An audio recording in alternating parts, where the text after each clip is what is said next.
segundo louvor que nós vamos entoar ao Senhor, ele tem por título Deus de promessa. Aquilo que ele prometeu a mim e a você, no tempo dele irá se cumprir. Toda promessa ela passa pelo teste do tempo. E nesse tempo o Senhor ele está forjando o meu e o seu caráter. Nesse momento ele está cuidando de tudo aquilo que é necessário para as nossas vidas. Então que você que está em casa sinta a presença do cuidado do Senhor para com a sua vida. Deus ele não esqueceu da sua promessa. Assim como ele prometeu a Abraão, ele cumpriu na promessa de Abraão. Então aquilo que ele prometeu a mim e a você, ele vai cumprir para a glória e louvor dele. Então nesse momento nós vamos entoar esse louvor ao Senhor. Deus de aliança, Deus de promessa. Amém?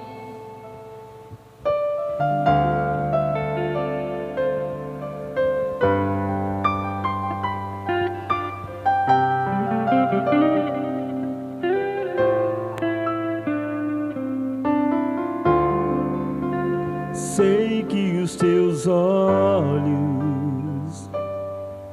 sempre atentos, permanecem em mim.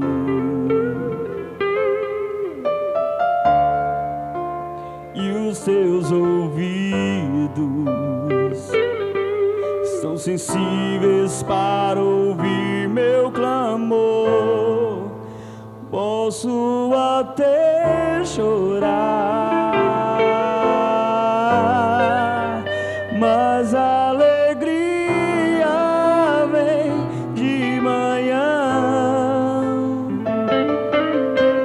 És Deus de perto e não de longe, nunca mudaste, tu és fiel.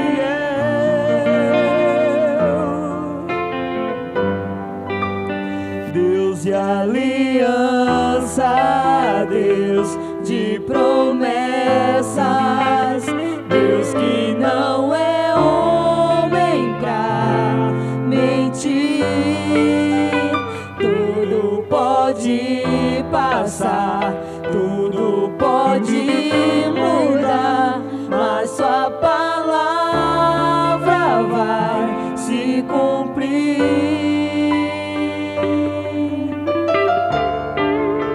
Sei que os teus olhos, sempre atentos, permanecem em mim. E os seus ouvidos, e os seus ouvidos são sensíveis para ouvir meu clamor. Posso até chorar, mas a alegria vem de manhã. És Deus de perto e não de longe, nunca mudastes, tu és fiel.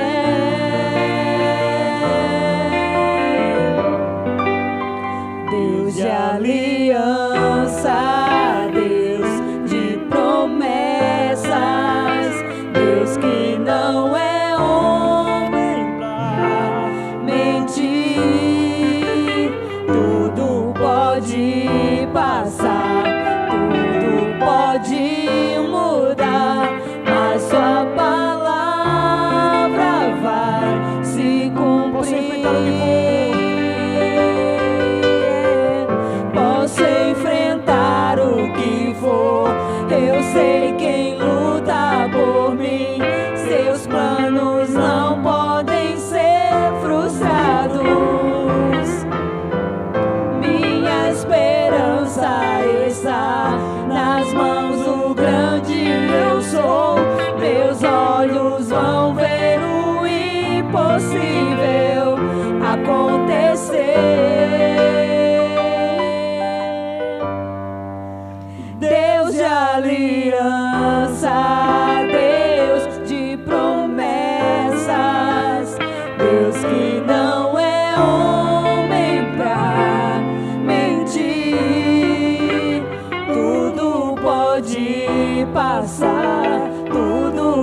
pode mudar, mas sua palavra vai se cumprir,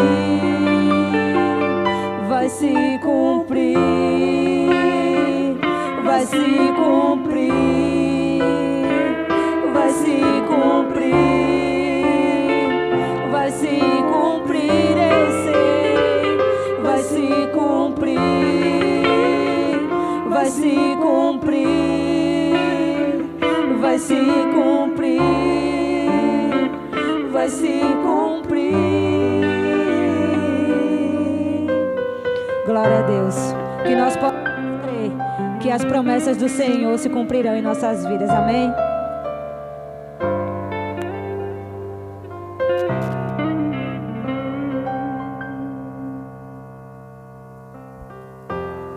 Amém. Glória a Deus. Louvado seja esse Deus, onde os louvores diz que Ele é grande, muito digno de louvor. Que os seus ouvidos estão atentos, os seus olhos estão atentos em nós, e os seus ouvidos estão ali, atentos às nossas orações. Então, nesse momento, o nosso irmão Celso irá aproveitar o momento em que Deus está atento às nossas orações e trazer um momento de oração para nós, exaltando o nosso Deus.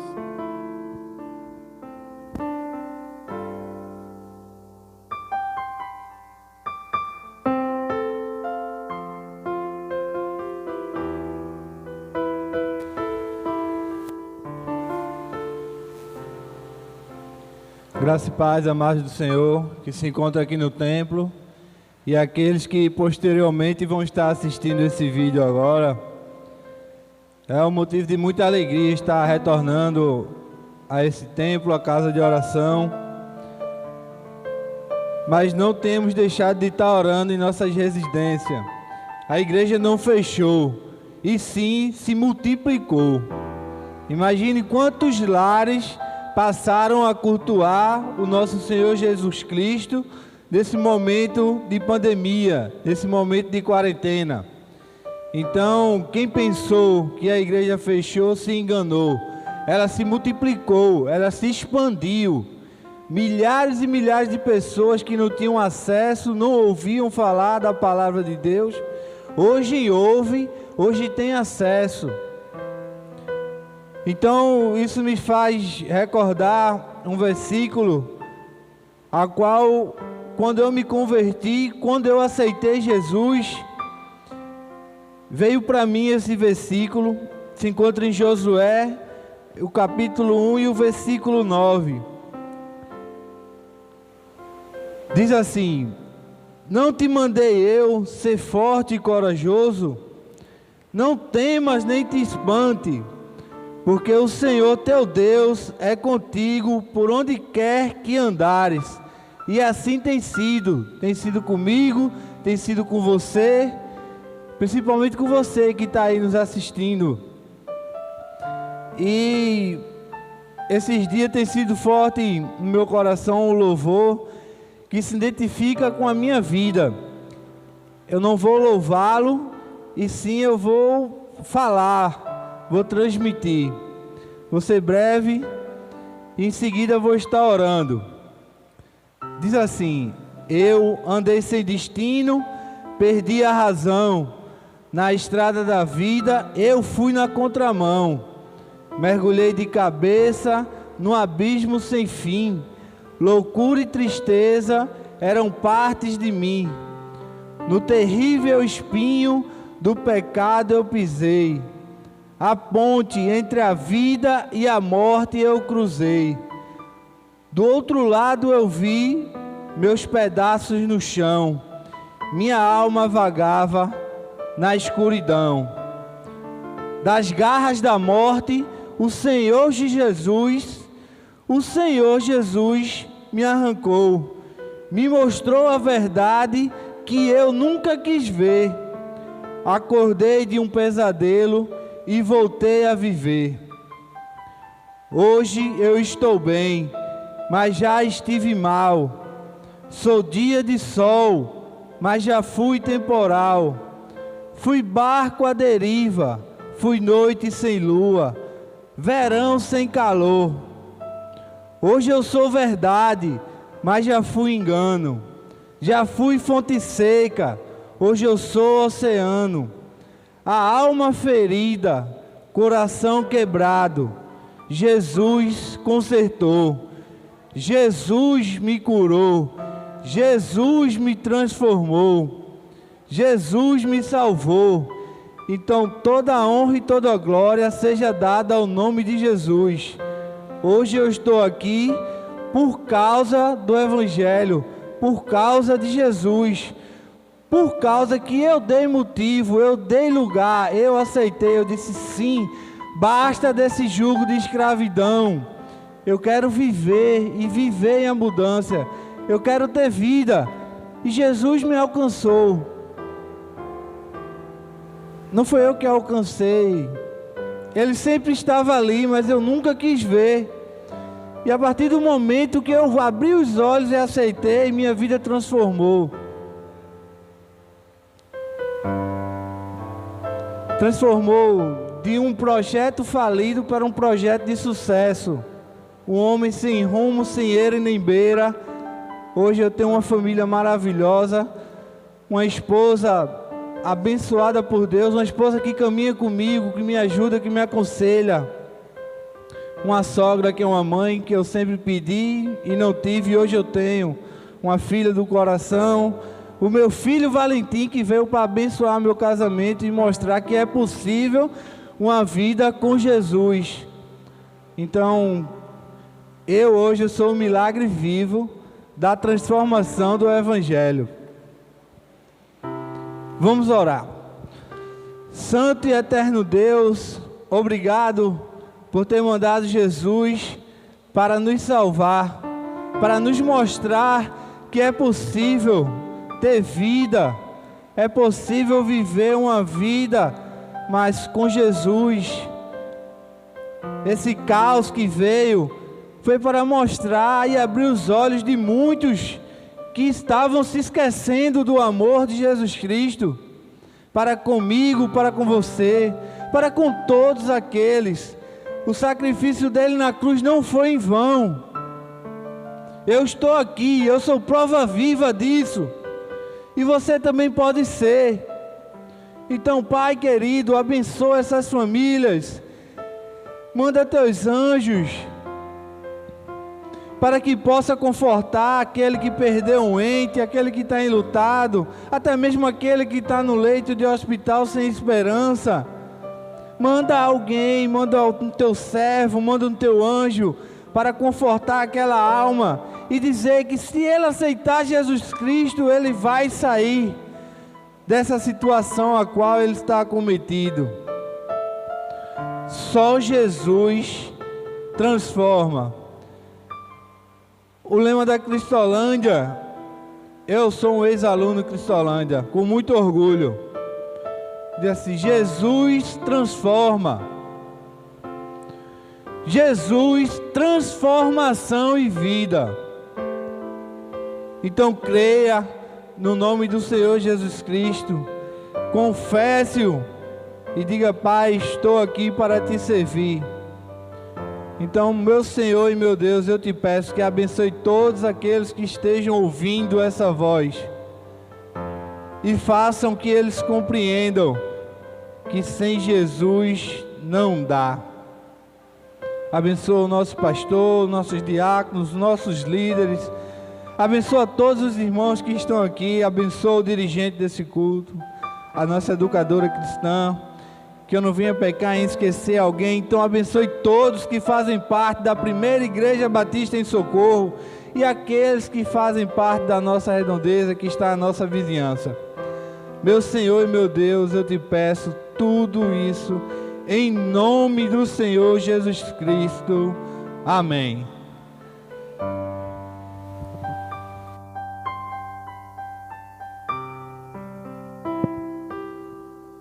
Nesse momento, depois desse testemunho do irmão Celso, que traz para nós mais segurança e nos faz confiar mais em Deus, e crer que Ele faz. Vamos agora abrir nossos corações e receber da parte de Deus a palavra que Ele tem para falar para nós através do seu servo, pastor Moacir Barros.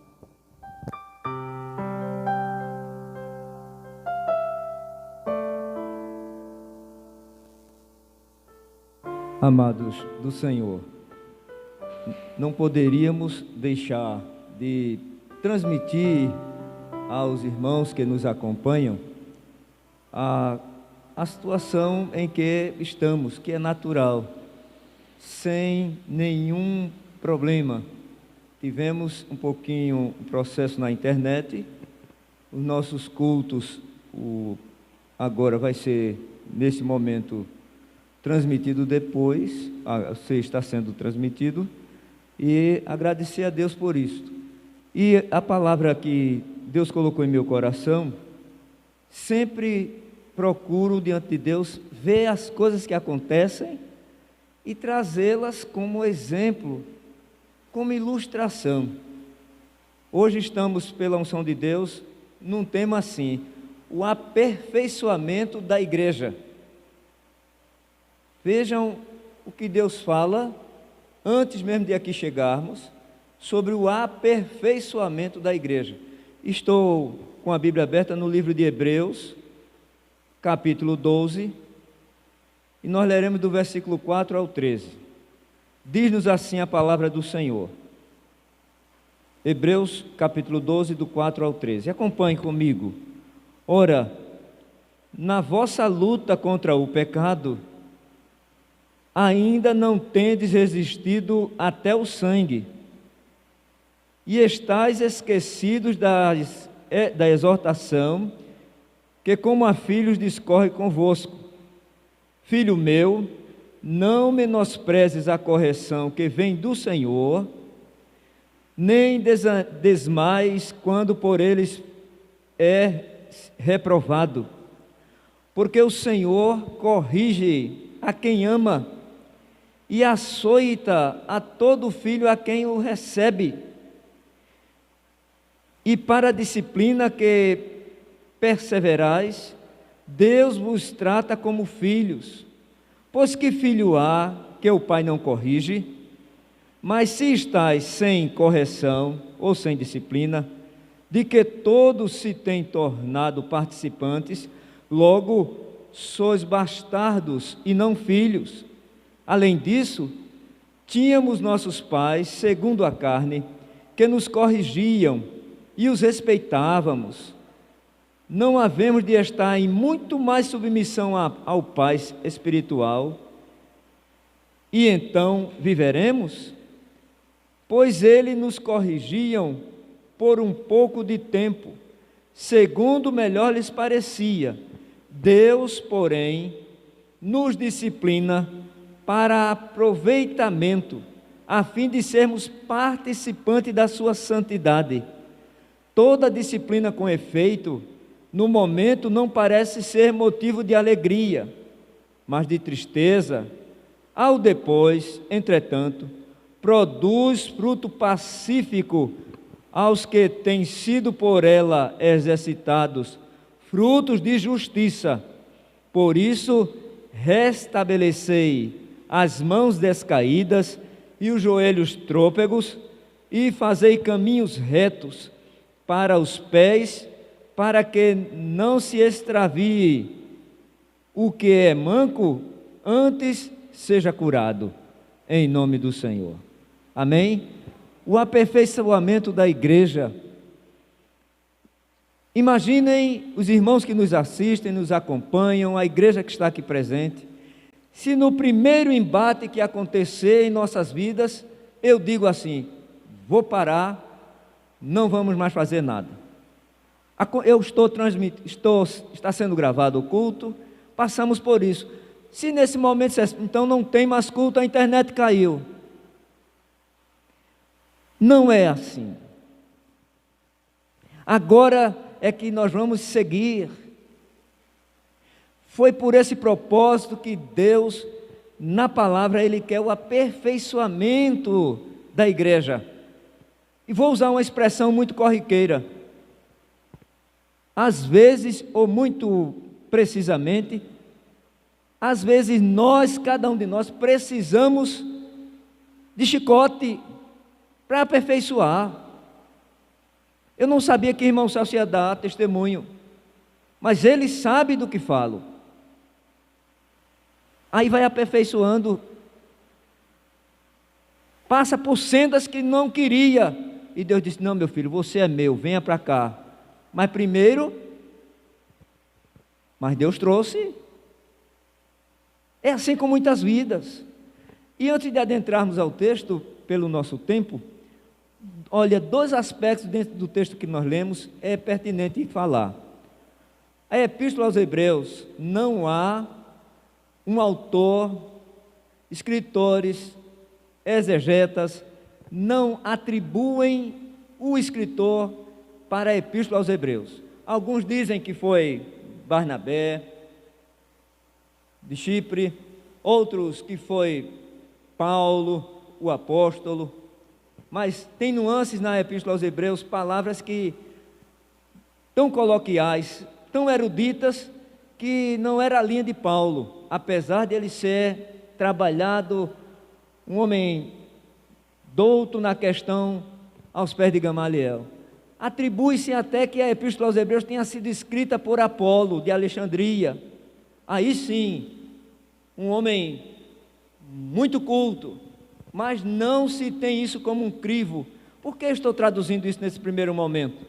É porque a epístola, o texto que nós lemos, fala sobre exortação, sobre educação, sobre cuidados, sobre aperfeiçoamento. E só pode fazer aperfeiçoamento quem sabe aperfeiçoar. Não é todo mundo. O segundo ponto que trago dentro dessa questão do texto que lemos é que a escrita aos Hebreus, ela tem e traz a referência do seu primeiro livro, primeiro capítulo ao último, sobre a edificação do povo de Deus.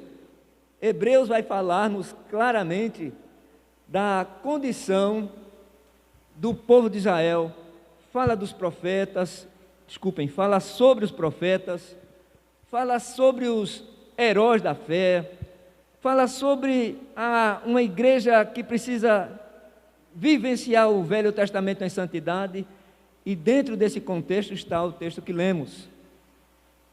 E depois desses esclarecimentos, nós entendemos claramente o que Deus quer para a vida da nossa igreja, para você que nos acompanha, para você que ainda não é evangélico, para você saber o que estamos vivenciando no tempo de hoje. De igual modo, na vossa luta, diz assim a epístola, na vossa luta contra o pecado, não tendes resistido até o sangue, ou seja, até vir a condição de morte. Por isso que Paulo vai falar em Efésios sobre a questão que a nossa luta não é contra a carne nem sangue, mas contra as hostes espirituais da maldade nos lugares celestiais. Aonde está esse lugar celestial? Aonde é o lugar celestial? Talvez você diga, é no templo. Eu vou dizer a você que me escuta agora. 3 lugares celestiais, vivos. A vida, minha vida, templo e morada, lugar celestial. Santuário, casa de Deus. Aqui tem que estar com toda a sutileza um lugar celestial. E se alguém, estou falando do santuário, paredes mesmo, não estou falando de igreja vida, não. Esse é o lugar celestial, parede. Tudo aqui deve redundar para a honra e a glória, e o inimigo, ele é astuto. Por isso que a Epístola aos Hebreus vai nos dizer, eu quero uma igreja aperfeiçoada, valorizando tudo que se faz, o santuário. E o terceiro lugar, ou melhor dizendo, o terceiro lugar santo, claramente é onde você me assiste. é a igreja que está nos quatro cantos do mundo. A igreja é o lugar espiritual. Então você que é a igreja, bote na sua cabeça, no seu coração, que você é particularmente a igreja que é o lugar espiritual. E é nesta que a Bíblia nos fala, Jesus Cristo dizendo que as hostes do inferno, que o diabo não prevalecerá contra a igreja. Não tendes na vossa luta contra o pecado ainda resistido até o sangue. E eu trago como referência para os irmãos. Deus em Cristo Jesus quer uma igreja aprovada em todos os aspectos. Alguns dizem, o problema, ou melhor dizendo, a situação em que vivemos hoje é uma perseguição. A igreja está sendo perseguida. Que inocência! Acaso alguém foi privado ou dizendo proibido de pregar o evangelho? Nem aqui, nem no exterior. Às vezes aparecem as coisas que é tudo chamado fake news, nem tudo é real. Tem situações que é real e, por incrível que pareça, as realidades, elas nunca aparecem como devem ser. Mas nenhum de nós que aqui estamos, nem você que está me assistindo, foi proibido de pregar o evangelho. Não há perseguição. O que estamos vivenciando é uma correção de Deus na vida do mundo, na vida da igreja, na vida daqueles que são templo e morada do Espírito Santo e estão deixando o inimigo ou as coisas do mundo tomarem preeminência. Aí vem o chicote. Deus está dizendo à igreja, eu quero uma igreja aprovada. Então, haja situações difíceis para que eu, como templo, como lugar santo, a igreja santa, acorde e diga, eu quero viver em santidade. Amém? Primeiro fator. Deixe-vos dar um exemplo sobre o que Deus quer da igreja aprovada. Não até o sangue, como diz. Quando eu estudava na escola secular, era dividido assim, primário, ginásio e o superior.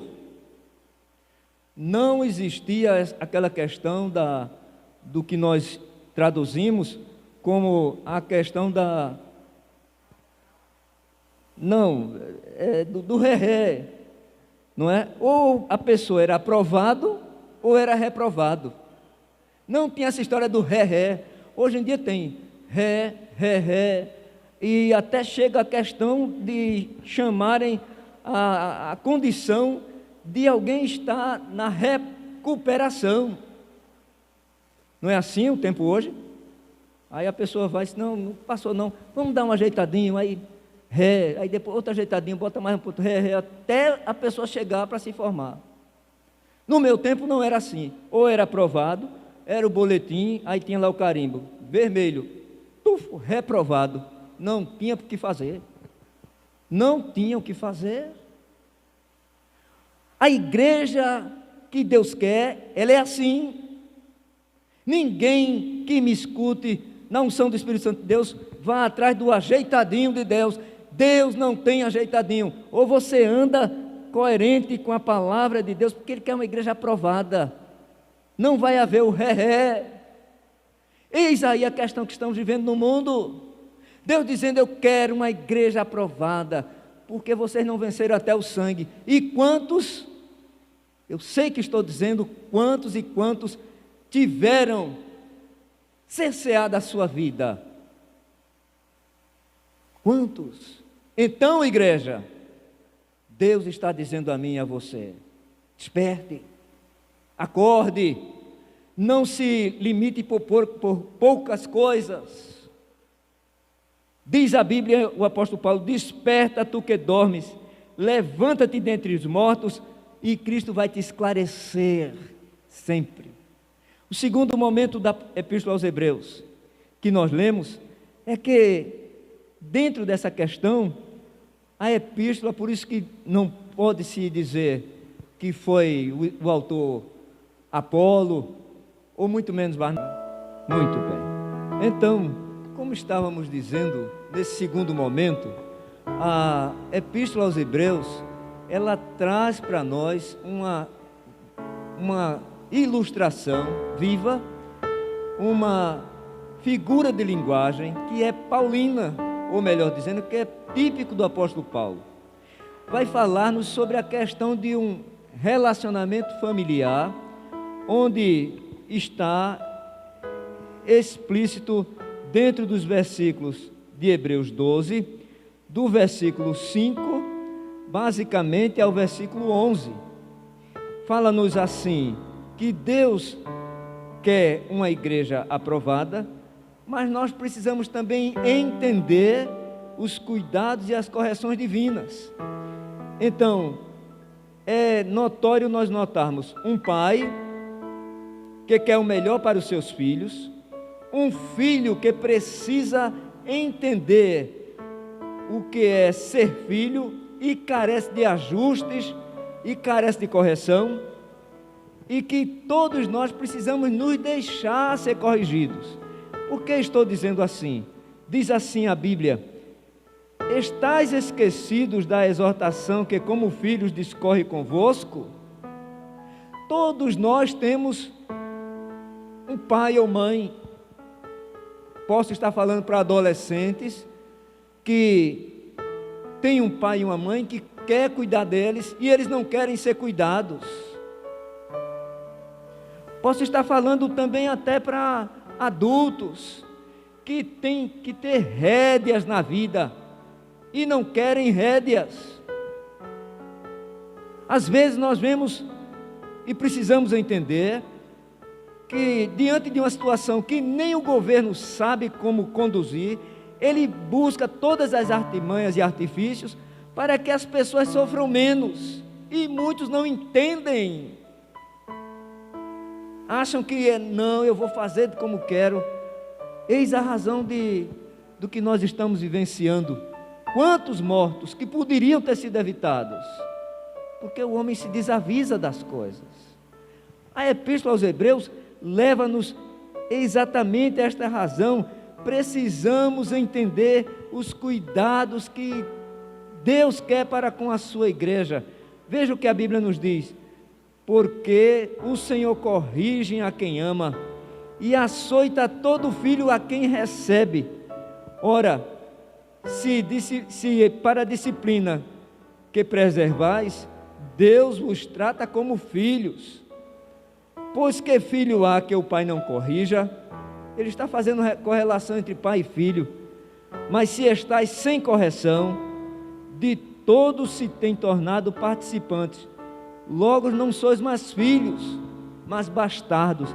Bastardo é aquele que não tem pai. E Deus não trata ninguém como se não tivesse um pai. Deus é o pai da humanidade. Ele é o Criador. Isso está implícito dentro da grafia bíblica de Hebreus. Analisem comigo. O mundo todo é uma grande igreja. Uma grande igreja. Porque só tem um Pai que é Deus. E Deus é puro, santo e bom. Mas tem filhos deste mundo grande que é a igreja, que não quer observar os ensinamentos de Deus. Não quer. Eles tornam-se bastardos, ou seja, não quero esse pai cuidando de mim. Eu não quero um Cristo que se deu por mim para que eu tenha vida eterna. É assim que o mundo trata. Mas nós que conhecemos a palavra, nós sabemos e devemos entender os cuidados que Deus tem para conosco, tanto na área material quanto na área espiritual. Foi por isso que Deus mandou Jesus Cristo como um pai amoroso, bom, como um pai que cuida de filhos, para dizer: bastardos vocês não ficarão, porque o meu filho veio para vos dar vida e vida eterna. Então, entenda os cuidados de Deus, abrace a correção que Cristo traz, abrace a salvação que Cristo dá, para que você não venha se perder. Por isso que a Epístola aos Hebreus traz nesse segundo momento essa figura de uma família, essa figura de cuidados. Pude analisar nesses dias como ser cuidado é bom. Como ser cuidado é bom. E olhem que muitas vezes a gente quer sair do cuidado, mas tem alguém que, opa, não, lave a mão, passe álcool, faça isso. Sabe o que significa dizer isso? Sabe o que significa dizer a grande família, a igreja, e tem um pai que cuida daqueles que o buscam? Amor, proteção. É exatamente entendendo esses cuidados que Deus quer uma igreja vitoriosa, aprovada, e desta igreja somos parte dela. Em nome de Jesus, meu irmão, minha irmã, você que me acompanha, você que ainda não faz parte de uma igreja ou da Igreja Santa, chamo você a esta razão. Entenda os cuidados que Deus está dando ao mundo todo. Claro que posso falar de pestes, de situações difíceis, de terremotos, de tudo que você possa imaginar. Tudo isto é o cuidado de Deus para que a sua igreja não se perca. Terceira razão que a Epístola aos Hebreus nos mostra: uma igreja no aperfeiçoamento de Deus, ou melhor dizendo, o aperfeiçoamento da igreja. O aperfeiçoamento da igreja é para que ela seja pura e santa. Veja que nós já vimos a questão de uma igreja que tem que ser aprovada, já vimos que a igreja é como uma grande família, desde que você queira participar desta família e ser filho desse Deus maravilhoso. E agora Ele quer uma igreja santa. Como é assim? Porque já ouviu a expressão, o bom filho a casa retorna? É o que Deus faz com a humanidade. Aqueles bastardos, ou melhor dizendo, aqueles que não querem um Deus como Pai, aqueles que não alcançaram a salvação em Cristo, Deus está dizendo: eu quero uma igreja aperfeiçoada, santa, pura, uma igreja que retorne à casa. Vamos ver o que a palavra de Deus nos diz? Deixe eu ler aos amados Hebreus capítulo 12, apenas o versículo 10. Diz assim: pois eles, os nossos pais, eu estou lendo Hebreus capítulo 12, versículo 10. Pois eles nos corrigiam por pouco tempo, segundo melhor lhes parecia. Deus, porém, nos disciplina para aproveitamento, a fim de sermos participantes da sua santidade. Que Deus maravilhoso! Quantas e quantas pessoas neste mundo, diante da situação difícil, estão buscando a igreja, aí eu falo agora igreja templo, lugar santo. Eu queria tanto que a minha igreja estivesse com as portas abertas para eu cultuar. Vai chegar esse momento. Agora, pelo amor de Deus, quando vier, venha com todo o empenho, venha dizendo: eu não vou sair mais nunca. Venha dizendo: eu vou me entregar de corpo e alma a esse servir. Ouvir o testemunho? Deus quer essa igreja santa, aperfeiçoada. Agora, não se aperfeiçoa nada deixando como está.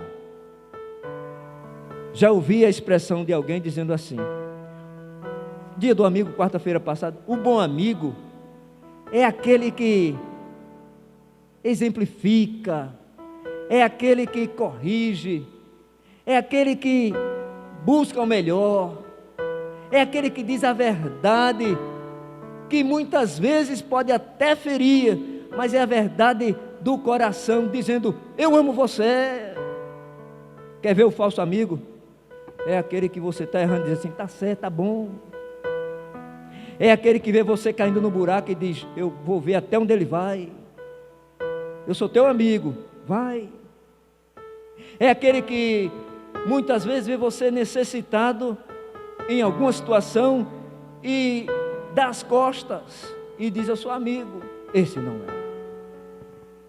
Por isso que quando a Epístola aos Hebreus nos leva a entender esse Deus amigo que exemplifica, que burila, que aprimora, que ajusta, e todo cristão, todo crente, toda igreja que é aparelhada, burilada, trabalhada no Espírito Santo, ela torna-se a igreja viva, santa e trazendo outros em nome de Jesus.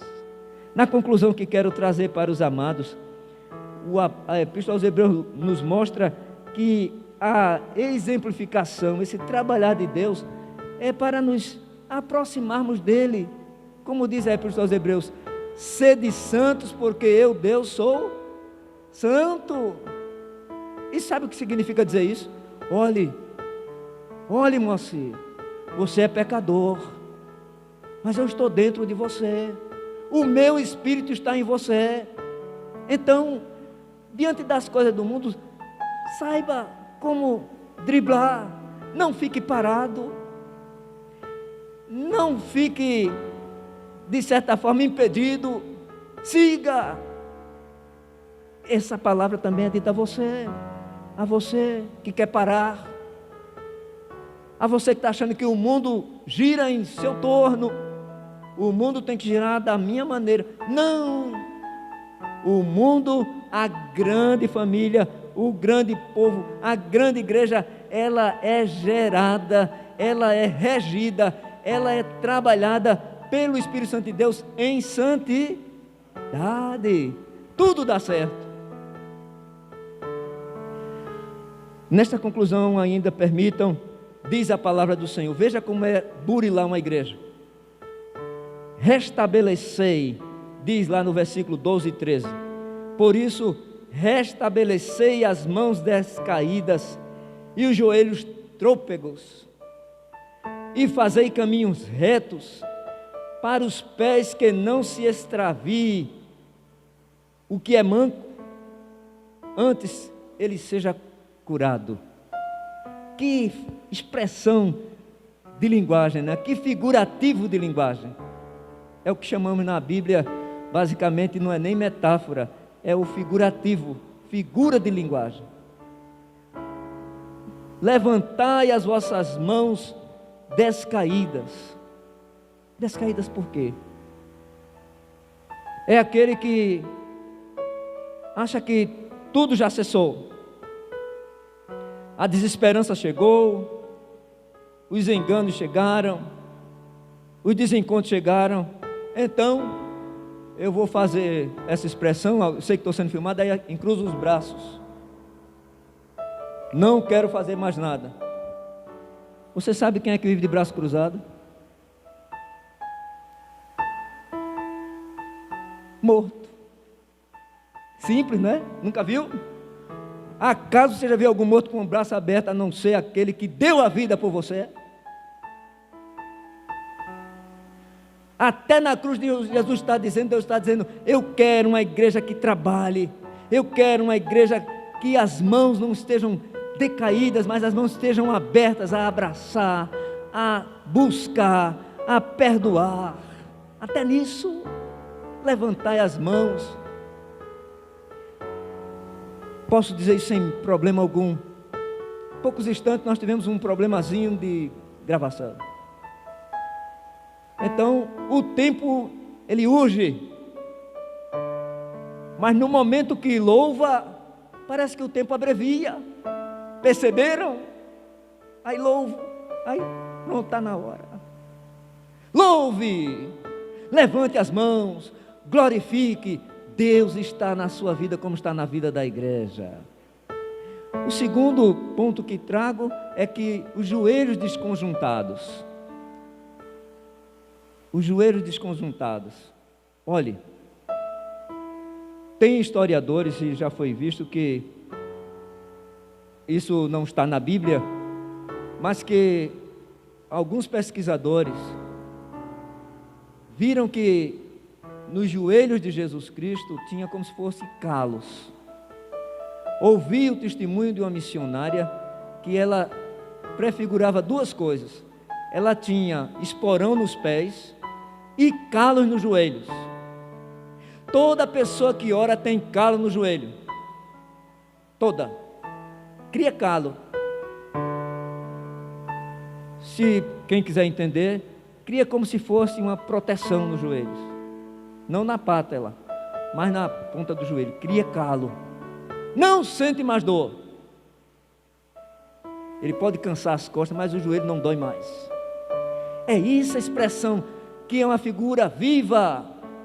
Os joelhos desconjuntados, ou melhor dizendo, que os joelhos trôpegos.